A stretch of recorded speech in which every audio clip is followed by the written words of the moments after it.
सो हम लोग स्टार्ट करेंगे टॉपिक के बारे में चेकिंग द डायमेंशनल कंसिस्टेंसी। बाहर जाइए, बात करना है आपको डायमेंशनल कंसिस्टेंसी ऑफ इक्वेशन। सबसे पहले इस टॉपिक के बारे में समझना है। आपको दिया क्या रहेगा, आपको दिया रहेगा एक इक्वेशन और इक्वेशन को चेक करना है कि वो डायमेंशन के हिसाब से सही है कि नहीं। और कैसे सही करेंगे, तो एक तो तरीका ये है कि इक्वेशन दिया हुआ है, एक इक्वेशन आपको दिया हुआ, जैसे मान लीजिए कल पढ़े थे s बराबर ut plus half at square, ठीक है। एक बार इसका अलग से डायमेंशन निकाल लिए, एक बार इसको सॉल्व करके डायमेंशन निकाल लिए, एक बार इसको सॉल्व करके डायमेंशन निकाल लिए। तीनों का डायमेंशन अगर सेम है तो हम कह देंगे कि ये सही है, होमोजेनिटी है। एक तरीके ये पढ़े थे। दूसरा तरीका ये है, आपको इक्वेशन जैसे कल पढ़े थे कि काइनेटिक एनर्जी बराबर क्या है, आपका पोटेंशियल एनर्जी पड़ेगी कि नहीं पड़ेगी, यानी mgh। इसको सॉल्व किए, इसका डायमेंशन निकाले LHS का डायमेंशन और RHS का डायमेंशन निकाले। डायमेंशन निकालने के बाद जब दोनों का डायमेंशन अगर बराबर आ जाता है तो हम कह देंगे कि ये जो इक्वेशन है वो इक्वेशन डायमेंशन के हिसाब से कंसिस्टेंट है। मतलब LHS का डायमेंशन जितना होगा उतना RHS का डायमेंशन है, हम कह देंगे कि बराबर। लेकिन इसके ऊपर एक ही सवाल सॉल्व करने से तो काम नहीं चलेगा, और भी सवाल है जो आपको असाइनमेंट क्वेश्चन पेपर दिया गया उसमें भी है। चलिए एक और सवाल हम आपको बहुत अच्छा है, मैं सिंपल पेंडुलम वाला वो हम आपको लिखवाते हैं। देखिए डायमेंशन निकालने का दो तीन अनुरूप है, वो बार-बार हम रिपीट करते हैं। हर दिन नया बच्चा आता है, हर दिन नया बच्चा आता है, फिर उसको वही जगह पे जाना पड़ता है। दो तीन इंपॉर्टेंट बात बता देते हैं। डायमेंशन को बिग ब्रैकेट में लिखा जाता है। किसमें लिखा जाता है, हमेशा याद रखिएगा, डायमेंशन को हमेशा बिग ब्रैकेट के अंदर में लिखेंगे और इसके अंदर में जो लेटर लिखेंगे वो कैपिटल लेटर होगा, ठीक है। डायमेंशन को कैसे लिखते हैं, कैपिटल लेटर में, और किस पोस्ट में, किस ब्रैकेट में लिखेंगे, बिग ब्रैकेट कैपिटल लेटर में, ठीक है। दूसरी बात ये है कि अगर आपको फार्मूला याद है तो आप आराम से निकाल सकते हैं। कुछ चीजें हैं उसको ध्यान रखिएगा। जैसे आप जानते हैं कि डायमेंशन के फंडामेंटल जो है क्वांटिटी 7 होते हैं, ठीक है, जिसमें से आपको ज्यादा जरूरी है आपको मास का डायमेंशन m होता है और टाइम का डायमेंशन d होता है, और जैसे लेंथ का डायमेंशन l होता है। देखिए l जो डायमेंशन है वो l डायमेंशन सिर्फ लेंथ का ही डायमेंशन नहीं है। अगर किसी फार्मूला में डिस्टेंस लिखा हुआ है उसका भी l हो जाएगा, किसी फार्मूला में आपका रेडियस लिखा हुआ है उसका भी डायमेंशन हो जाएगा, तो समझिएगा। अब मान लीजिए कोई फार्मूला दे दिया आपको, जैसे फोर्स का फार्मूला मास गुना एक्सेलरेशन होगा ना। अब सवाल में आपको मास दे दिया तो मास का डायमेंशन क्या हो जाएगा, उसके बाद l जो है लेंथ के अलावा और भी सब चीजें का है, आप समझ लीजिएगा। ब्रेथ का भी है, ठीक है, आपके हाइट का भी है, ठीक है, उसके बाद डिस्टेंस का भी है, डिस्प्लेसमेंट का भी है, डिस्प्लेसमेंट का भी है। उसके बाद जो ज्यादा जरूरी है उसको दिमाग में रख लेते हैं, रेडियस का भी है, आर्क का भी है, और भी थिकनेस है, थिननेस है, जो भी होगा सबका डायमेंशन क्या हो जाएगा, l हो जाएगा। तो डिपेंड है कि सर हमको डायमेंशन जो अभी इस पे जो हम क्वेश्चन बनाएंगे सारा जो है दारोमदार आपके डायमेंशन पे है। पहला चीज तो ये आपको फार्मूला याद होना चाहिए। दूसरा चीज ये कि ये जो तीन नाम है, m किसका मास का डायमेंशन है, d जो है d का टाइम का डायमेंशन है, l जो है लेंथ का भी डायमेंशन होता है, और ये ब्रेथ का भी l ही होता है डायमेंशन, हाइट का भी l ही होता है, डिस्टेंस का भी, डिस्प्लेसमेंट का l ही होता है। क्लियर बात। अब हम लोग एक क्वेश्चन देखते हैं कि एक इक्वेशन लिखेंगे जिसके हिसाब से देखेंगे कि ये डायमेंशनल कंसिस्टेंसी है कि नहीं। एक क्वेश्चन हम लोग एक लिखते हैं, सब लोग क्वेश्चन पेपर लिखेगा, शो दैट द एक्सप्रेशन, लिखिए सब लोग, एक क्वेश्चन लिखते हैं हम लोग, सॉल्व करेंगे कि डायमेंशनल कंसिस्टेंसी है कि नहीं। Show that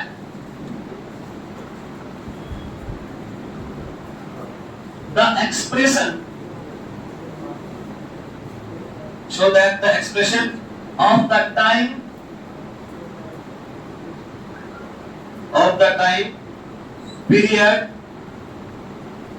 period t of a simple pendulum of a simple pendulum of length L। Pendulum का मतलब तो समझते हो, सिंपल मैंने सरल लोलक आपने पढ़ा होगा, जो हमारे पास जो किसी घड़ी में टंगा हुआ होता है, of length L given by, अब आपको इक्वेशन दिया हुआ है E बराबर 2 pi upon L by G is dimensionally correct, dimensionally correct. आपको ये चेक करना है कि ये डायमेंशनली सही है कि नहीं। इक्वेशन आपका कौन सा दिया हुआ है, आपको हम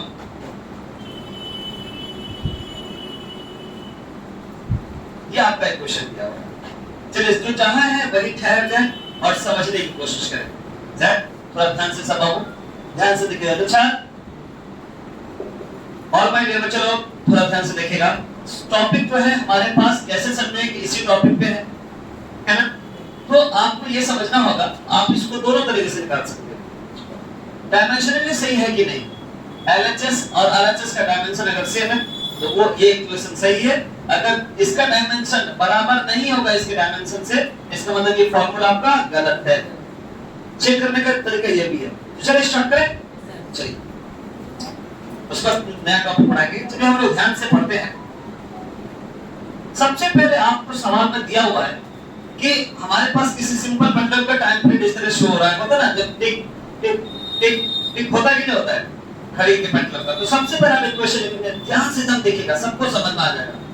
आप सबसे पहले जो सवाल में इक्वेशन दिया हुआ है उसको आपने लिख लिए। उसके बाद इसमें एलएचएस कौन है, एलएचएस कौन है आपका, ये टी है और आरएचएस ये है। तो आप देखते हैं अकॉर्डिंग टू एलएचएस साइड यानी कि लेफ्ट हैंड साइड, तो टी क्या है हमारा, टी क्या है, टाइम पीरियड है। और टाइम पीरियड का डायमेंशन क्या हो जाएगा, कोई दिक्कत पक्का बात। तो यानी टी तो हमारे अनुसार यहाँ पे टी क्या है, टाइम को शो कर रहा है। टी क्या है, टाइम को शो कर रहा है। टाइम का डायमेंशन क्या हो जाएगा, कोई दिक्कत। अब आपको आरएचएस में देखना है, आरएचएस के अंदर में आरएचएस के अंदर में देखना ये है कि क्या दे रखा है, थोड़ा ध्यान समझिएगा। 2 pi under root L upon G। ठीक, जहां पर आपका L क्या है, लेंथ है, G क्या है, एक्सेलरेशन ड्यू टू ग्रेविटी यानी ग्रेविटी है, और ग्रेविटी जो है एक्सेलरेशन के डायमेंशन के बराबर होता है। मतलब इसका डायमेंशन आपको बता देंगे। चलिए हम लोग एलएचएस को देखते हैं। 2 पाई 12 क्या होता है, 22/7 under root L upon G, पता है। अब देखिए ये आपका क्या है, डिजिट है, डिजिट है ना। क्या डिजिट का कोई डायमेंशन होगा कि नहीं होगा, हाँ, डिजिट का कोई डायमेंशन नहीं होता है, इसका कोई डायमेंशन नहीं होगा। तो ये जो हमारे मेरे भाग में नहीं वो मेरे भाग में नहीं, ठीक है। कहने का मतलब इसका कोई डायमेंशन नहीं होगा। बचा क्या हमारे पास, L अपॉन G। अब देखिए L क्या है, L क्या है, लेंथ है। लेंथ का डायमेंशन L होगा, कोई दिक्कत। यानी आप L लिख दिए, इसकी जगह पे L लिख दिए। G क्या है, G क्या है, ग्रेविटी। ग्रेविटी का जो डायमेंशन होता है वो एक्सेलरेशन के डायमेंशन के बराबर होता है।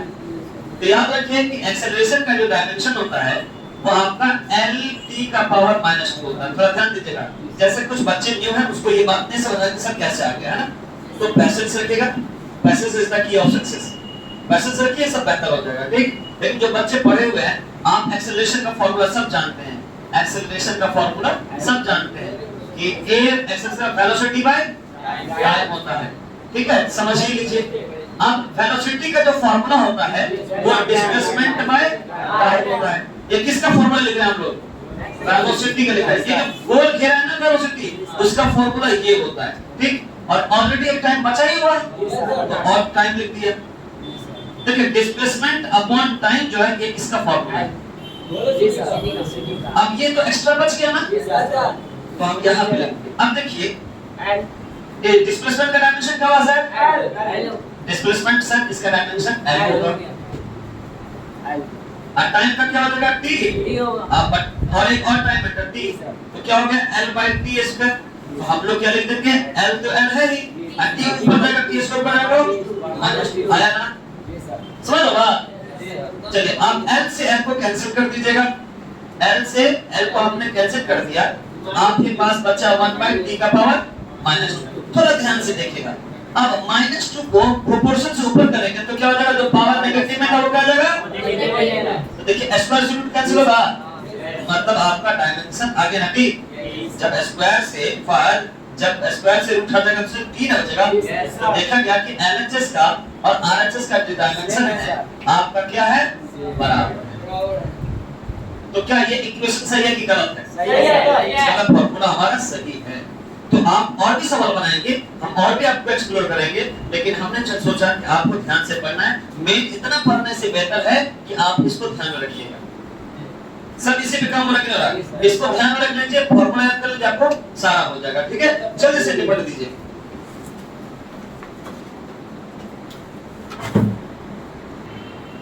तो अब हम लोग नया टॉपिक देखेंगे, बहुत क्लियर टॉपिक है कि अगर किसी भी यूनिट्स को कन्वर्ट करते हैं, जैसे आप सोचते हैं ना कि मीटर को सेंटीमीटर में कन्वर्ट करते हैं, 1 मीटर बराबर 100 सेंटीमीटर, तो उसको भी निकालने का तरीका है, आप कोई भी चीज को निकाल सकते हैं। तो चलिए हमको हल्का वाला नहीं सीखना है, थोड़ा टफ लेवल वाला बात को सीखना है, और सारे का कॉन्सेप्ट एक ही है। जितना भी सवाल आप बनाएगा इस टॉपिक पे, टॉपिक का नाम है conversion of units. Conversion of units. आप लोग भी चाहते हो कि सर ऐसा एक ट्रिक्स बताएं, एक ऐसा कॉन्सेप्ट बताएं कि जिससे आपको जितना भी सवाल हो सब एक ही तरीके से बताएं। चाहते ही नहीं चाहते हैं? ठीक है, आप लोग ने लिखिए, पहले समझने की कोशिश कीजिए। आपने पढ़ा होगा यानी कि सिस्टम ऑफ यूनिट के अंदर में 3 सिस्टम है, होता है MKS, FPS और CGS, मतलब पढ़े के पढ़े। तो कन्वर्जन यानी यूनिट को कन्वर्ट करने का 2 रास्ता है। यूनिट को यानी कि मात्रा को कन्वर्ट करने का 2 रास्ता है। अब कौन-कौन रास्ता है समझ लीजिएगा। एक रास्ता है SI यूनिट से, ठीक है, SI यूनिट को MKS भी कहते हैं, SI यूनिट से CGS में कन्वर्ट कर लेंगे। एक तरीका ये है, बस में रहो। और दूसरा जो तरीका है कन्वर्ट करने का, CGS से SI में आप कन्वर्ट कर सकते हैं। SI का मतलब MKS। आप लोग का एनर्जी डाउन हो गया क्या? नो सर, आपने टॉपिक का नाम लिखा है कि कन्वर्जन ऑफ यूनिट को कन्वर्ट करने का तरीका 2 तरीका है। एक आपका जो है SI यूनिट से CGS में, यानी जो मीटर में दिया रहेगा उसको सेंटीमीटर में, जो किलोग्राम में है उसको ग्राम में, जो सेकंड है तो सेकंड में से। तो सर ये MKS का मतलब क्या होता है, सुनिएगा बात। एक तो तरीका ये है, और दूसरा तरीका क्या है, CGS से SI। जैसे M का मतलब होता है मीटर, K का मतलब क्या होता है किलोग्राम, S का मतलब होता है सेकंड। उसी तरीके से C का मतलब होता है सेंटीमीटर, और G का मतलब होता है ग्राम, और S का मतलब होता है। कोई दिक्कत? मतलब आपको इसमें 2 तरीका है, ठीक है। कुछ बातें हैं आपको याद भी होगा, रिवीजन मार दे रहे हैं हम आपको। जैसे आप जानते हैं कि 1 मीटर बराबर होता है 100 सेंटीमीटर। कोई दिक्कत? तो ये कौन सा है, SI की CGS में? मीटर है, मीटर किसमें आएगा, MKS में, CGS में? MKS में। कन्वर्ट किसमें किया है, सेंटीमीटर CGS। ठीक है, तो 1 मीटर बराबर 100 सेंटीमीटर होता है। तो ये सर 1 सेंटीमीटर बराबर क्या होता है, 10 टू द पावर -2। ठीक है, ये याद रहेगा आप लोगों को। उसी तरीके से अगर केजी की बात करें तो 1 केजी बराबर होता है 100 ग्राम, 1000 ग्राम। उसी तरीके से 1 ग्राम बराबर कितना हो जाएगा, 10 का पावर -3 केजी। कोई दिक्कत? ये याद भी रहेगा। हमको प्रोसीजर से कर रहे हैं कि अगला जो कॉन्सेप्ट होगा ये इस में अप्लाई भी होगा। तो यहाँ पे हम जो पढ़ने जा रहे हैं दिनेश, कौन सा टॉपिक है, कन्वर्जन ऑफ यूनिट। यूनिट को कन्वर्ट करने का कितना रास्ता है, 2 रास्ता है। कौन कौन रास्ता है, SI से CGS और CGS से SI। अब जैसे मान लीजिए SI से CGS का मतलब जो चीज मीटर में है उसको सेंटीमीटर में बदलिए, जो चीज किलोग्राम में है उसको ग्राम में बदलिए। ठीक है, जो सेकंड को सेकंड में रहेगा। चलिए, इसमें क्या प्रोसेस है। सपोज कोई क्वेश्चन दे दिया तो उसको प्रोसेस को समझना वो बात की बात है। एक हमारे पास एक ऑब्जेक्ट है, ठीक है, एक क्वांटिटी है, वो क्वांटिटी दिया हुआ है 100 ग्राम। ऐसा कहते हैं ये 100 ग्राम बोलते ना, 100 ग्राम चीनी दीजिएगा, सपोज 100 ग्राम पत्ती दीजिएगा। आप बोलते कि नहीं बोलते दुकानदार के पास, बोलते ना देते, तो पूरे एनर्जी के साथ पढ़ा करिए। तो ये 100 क्या है? एक संख्या है, एक नंबर है कि नहीं? 100 एक नंबर है कि नहीं? तो आप लिख दीजिएगा ये ग्राम क्या है? यूनिट है, चाहे वो सीजीएस में हो, चाहे वो एमकेएस में हो, चाहे वो एफपीएस में। आप केक खरीदने जाते हैं तो क्या बोलते हैं? 1 केजी केक दीजिए, आप 1 पाउंड केक दीजिए, बोलते ही बोलते हैं 1 पाउंड वाला केक तैयार कर दीजिएगा, 2 पाउंड वाला तैयार कर दीजिएगा। तो यहाँ पे आपका 100 क्या है? एक नंबर है, और ग्राम क्या है? यूनिट। अब इसको अगर कन्वर्ट करेंगे इसमें केजी में, तो हमारा दूसरा यूनिट आ जाएगा। इसलिए कहा गया N1 U1 बराबर N2 U2। जैसे आपने देखा यहाँ पे कि हमारे पास 1 मीटर है, सपोज आपने देखा यहाँ पे 1 मीटर है और यहाँ पे 100 सेंटीमीटर है। क्या ये दोनों नंबर सेम हैं? देखिए ये नंबर आपका अलग है, ठीक है, और ये नंबर आपका अलग है। ये अगर N1 है, थोड़ा ध्यान से, यही ज्यादा चीज इंपॉर्टेंट है। अगर ये हमारे पास ये नंबर आपका जो 1 है वो ये नंबर से मैच नहीं कर रहा है, तो इसको हमने मान लिया नंबर 1, इसको मान लिया N2। जैसा ये लग रहा है क्या वैसा ये है? नहीं। इसको लिख दिए यूनिट 1 और इसका लिख दिए समझ आ रहा बात? अभी तक जितना मैं पढ़ा है उसमें ना रहा बात पक्का? चलिए, क्योंकि अगर इतना समझ रहे हो तो फिर आगे अब बहुत आसान है। तो इसलिए अगर हमको N2 अगर कर दे, इनके फॉर्मूला आ गया N1 U1 बराबर N2 U2। N1 U1 बराबर N2 U2। अगर हमको कह दे N2 की वैल्यू निकालिए, तो ये बट्टे में आ जाएगा, आएगा कि नहीं आएगा? N2 का N2 रहने दीजिए, N2 का N2 रहने दीजिए, U2 क्या होगा? इसके प्रोपोर्शन में आ जाएगा। तो यार N2 बराबर क्या हो जाएगा? N1, ठीक है, U1 बाय बोलिएगा, ठीक है। इसके अलावा अब यहाँ पे यूनिट सिर्फ का सेंटीमीटर होगा नहीं, तीनों हो सकता है आपका, मीटर, किलोग्राम, सेकंड, तीनों हो सकता है। मास, मीटर किसको शो करता है? लेंथ को। केजी किसको शो करता है? मास को। और सेकंड किसको शो करता है? इसका मतलब हमारे पास है कि हमारा यूनिट जो है आपका मास को भी करेगा, ठीक है, लेंथ को भी करेगा, और ये टाइम को भी करेगा। तो यहाँ पे आप क्या लिखेंगे? यहाँ पे अब यहाँ पे 1 है, यहाँ पे 1 देखिए, M1 L1 2। अब बट्टे में क्या हो जाएगा? M2 L2, उसका पावर A B C कोई भी हो, आप यहाँ पे पावर होता ही है, ठीक, कुछ भी पावर। तो यहाँ पे आपका फॉर्मूला क्या आ जाता है? M1 L1, ठीक है। तो यहाँ तक क्लियर है? Yes sir. अच्छा, ये लाइन क्लियर है आपका? जी सर। मुझे अब यहाँ पे सर ये कैसे आ गया सर? ये नंबर बराबर नहीं है, ये नंबर के दोनों नंबर अलग अलग, इसलिए N1 N2 दे दिया। E M और CM है, तो ये U1 U2 क्या? ये अलग यूनिट है, ये अलग यूनिट है। N1 U1 बराबर N2 U2, कोई दिक्कत? N2 बराबर महबूब क्या होगा? U2 क्या होगा? बट्टी में हो जाएगा कि नहीं हो जाएगा? यहाँ तक क्लियर है? जल्दी से समझ आ रहा है? अब हमने क्या किया कि ये यूनिट कौन-कौन में चेंज कर सकता है?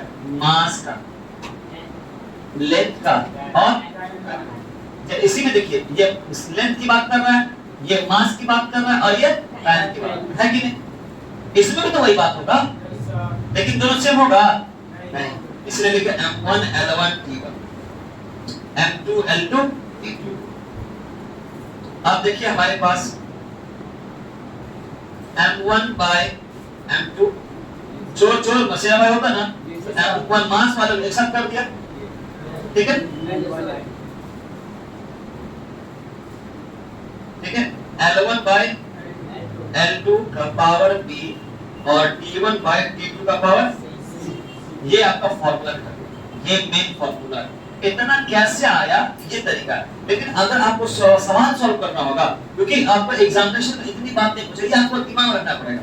कुछ बात, तो आपको मेन फॉर्मूला ये है, अगर ये याद नहीं है तो यानी आपको नहीं हो पाएगा। तो N2 हमारे पास है, हमेशा ये निकालना पड़ेगा, ठीक, और हमारे पास है। तो चलिए हम स्टार्ट करते हैं, एक बार फाइनल रिवाइज करते हैं, थोड़ा ध्यान से सुन लीजिएगा, फिर हम क्वेश्चन आगे बनाना स्टार्ट करेंगे। प्रोसेस पहले लिख पाएंगे फिर क्वेश्चन बनाएंगे।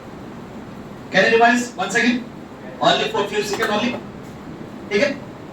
सबसे पहले टॉपिक हम कौन सा पढ़ रहे हैं बाबू? कन्वर्जन ऑफ यूनिट को कन्वर्ट करने का तरीका, ठीक है। जैसे हमारे पास दो तरीका है, एसआई से सीजीएस। एसआई यूनिट को एमकेएस भी बोलते हैं, ठीक है। यानी अगर इधर मीटर है तो इसको चेंज किसमें करेंगे? किसमें करेंगे? सेंटीमीटर में। किलोग्राम में इधर किसमें चेंज करेंगे? दूसरा हमारे पास ये है। अब देखिए, आप जानते हैं कि 1 मीटर जब कपड़ा खरीदने जाते हैं तो 100 सेंटीमीटर देगा दुकानदार। 1 मीटर बराबर कितना हो गया? और 1 सेंटीमीटर बराबर, ये बात कितने लोगों को समझ में आया? Please raise your hand.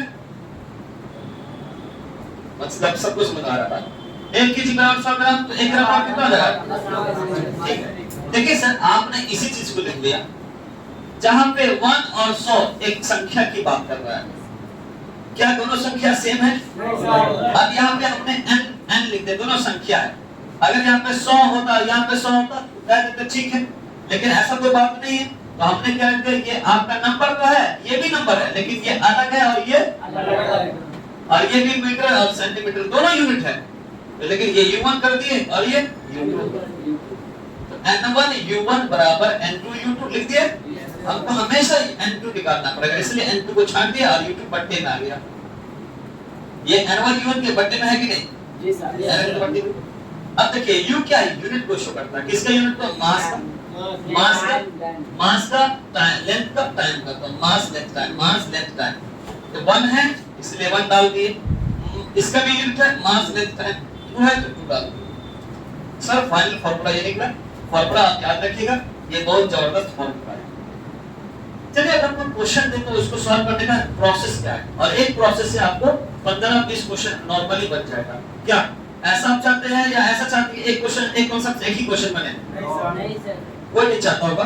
हमको ऐसा कॉन्सेप्ट चाहिए जिससे 10 सवाल एक कॉन्सेप्ट से बने। चलिए प्रोसेस क्वेश्चन पहले एक ऐसे general question, convert 1 Newton Newton को कैपिटल एन से डिनोट करते हैं इनटू टाइम, ठीक है। तो पता है कि डाइन कब आती है? आपके मोहल्ले समाज में बहुत सारे लोग डाइन होते हैं, लेकिन तो 1 न्यूटन बराबर, अगर मान लीजिए वही बात कह रहा है, अगर आप अपने वाइफ को बोल दिए, अगर पढ़ी लिखी होगी और बोल दीजिएगा कि हम तो बड़ा नया नाम रख रहे हैं न्यूटन, बड़ा कुछ, लेकिन उसका इसकी पहले तो मालूम चाहिए कितना टाइम हो। अब मेरे डाइन बोल रहा है, मतलब आप उसको बोलिए, लेकिन आपको समझ आ रहा है कि हम किस वजह से बोल रहे हैं। तो चलिए हम जो सवाल सॉल्व करेंगे बाद में। पहले अगर सपोज इस टाइप का सवाल क्या रहे तो हम कैसे सॉल्व करेंगे, कितना के बराबर होगा, यानी 1 न्यूटन कितना के बराबर होगा। तो स्टेप लिखना स्टार्ट करेंगे हम लोग। आप लोग लिखिएगा नहीं सर, समझेंगे आप लोग। सबसे पहला स्टेप क्या है, ठीक है,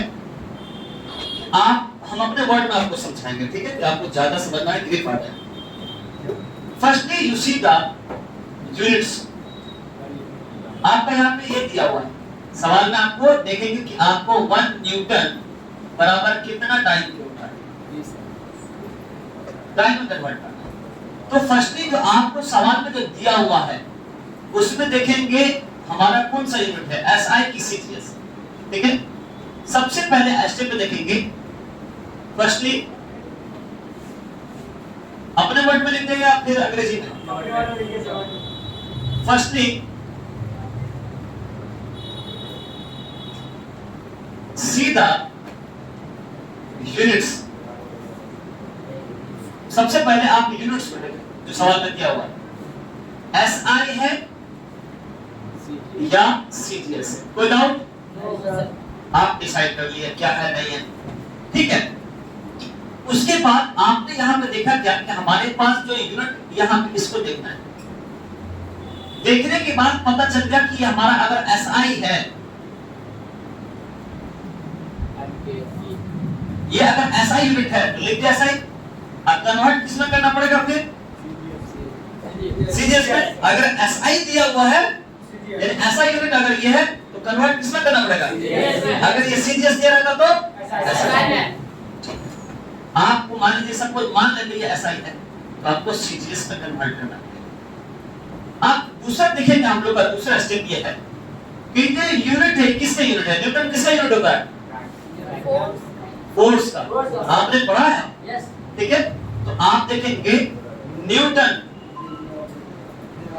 ठीक है, किसका डायमेंशन है, किसका यूनिट है? सॉरी, आप बता दीजिएगा। आफ्टर दैट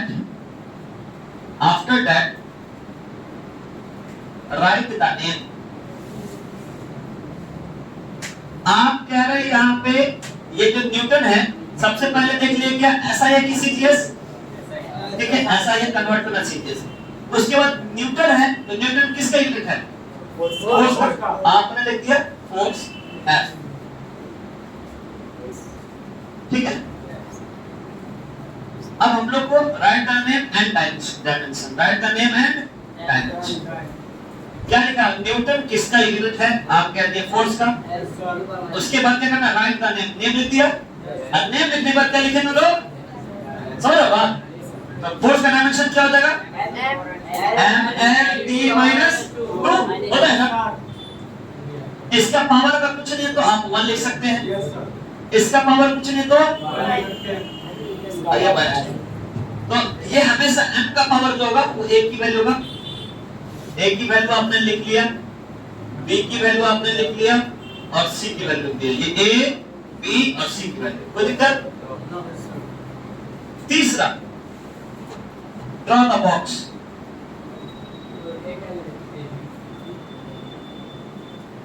ठीक है, ये इसमें ABC नहीं है पावर। आप बॉक्स को ड्रॉ करेंगे। सबसे पहले कौन चीज जरूरी है आपका वो ध्यान दीजिएगा। अगर बॉक्स को ड्रॉ करेंगे तो इसमें जरूरी चीजें हैं वो आप समझने की कोशिश कीजिए। आपके पास दो ही है, चाहे ऐसा या सीधे। उसके बाद आप खामोशी के साथ लिख लीजिए MLT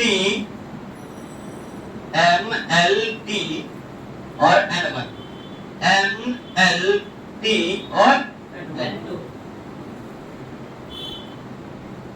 सवाल में आपको ये जब दे देता है तो कुछ बातें हमारी बात को ध्यान से सुनिएगा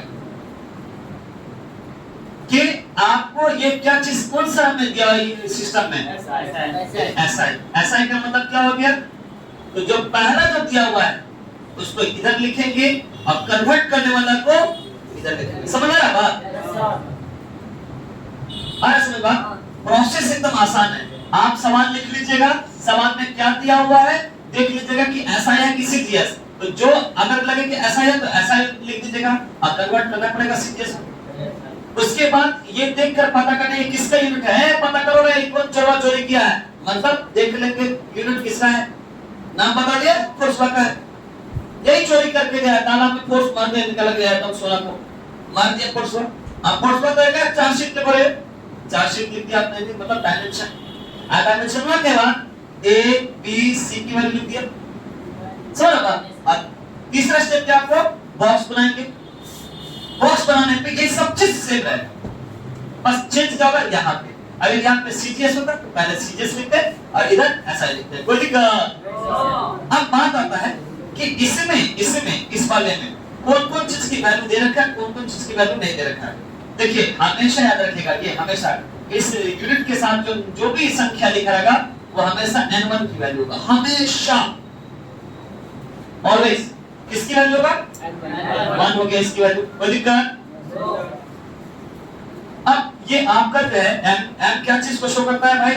M क्या चीज को शो कर रहा है? मास। L क्या चीज को शो कर रहा है? लेंथ। और T किस को शो कर रहा है? देखिए ये टाइम को किससे डिनोट करते हैं? सेकंड से। टाइम का क्या हो गया? सेकंड। लेंथ का इसमें क्या हो जाएगा? मीटर किलोग्राम के सेकंड, आपने मीटर लिख दिया, कोई दिक्कत? इसमें क्या हो जाएगा? सेंटीमीटर ग्राम के सेकंड। लेंथ है ना, एल क्या लेंथ है। इस सिस्टम में लेंथ को किसे नोट करेंगे, मीटर किलोग्राम सेकंड, और यहाँ मास है, मास से क्या हो जाएगा किलोग्राम, बोलिए और यहाँ मास है, मास मतलब सेंटीमीटर,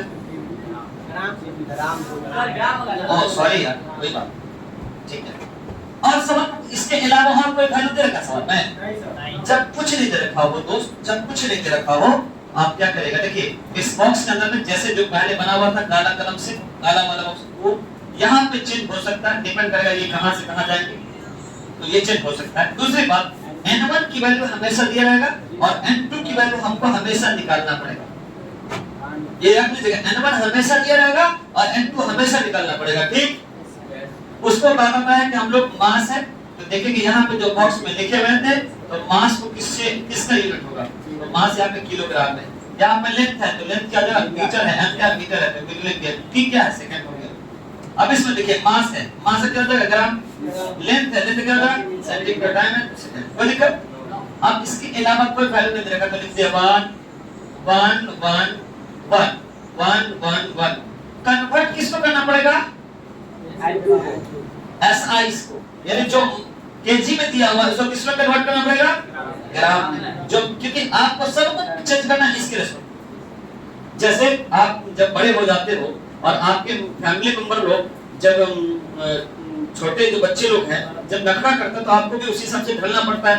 कोई गार्जियन ऐसा होता है कि उसके साथ घोड़ा गधा कैसे कैसे खेल कर बच्चे को उसी तरह से मिलना पड़ता है। आप बड़े प्रोफेसर बड़े ओहदा वाले कोई भी आदमी की ना हो, जब घर पे जाते हो छोटा बच्चा जैसे आपको कहता है वैसे करना पड़ेगा। आप उसका मानते नहीं तो 2 लाख प्रमाण हटा तो आया आपने, ऐसा तो नहीं होगा। उसी तरीके से जितना भी चीज है सबको कन्वर्ट करना पड़ेगा, जो केजी है उसको ग्राम में, जो सेंटीमीटर है उसको सेंटीमीटर। चलिए 1 केजी में कितना ग्राम होता है, 1000 ग्राम, ठीक है।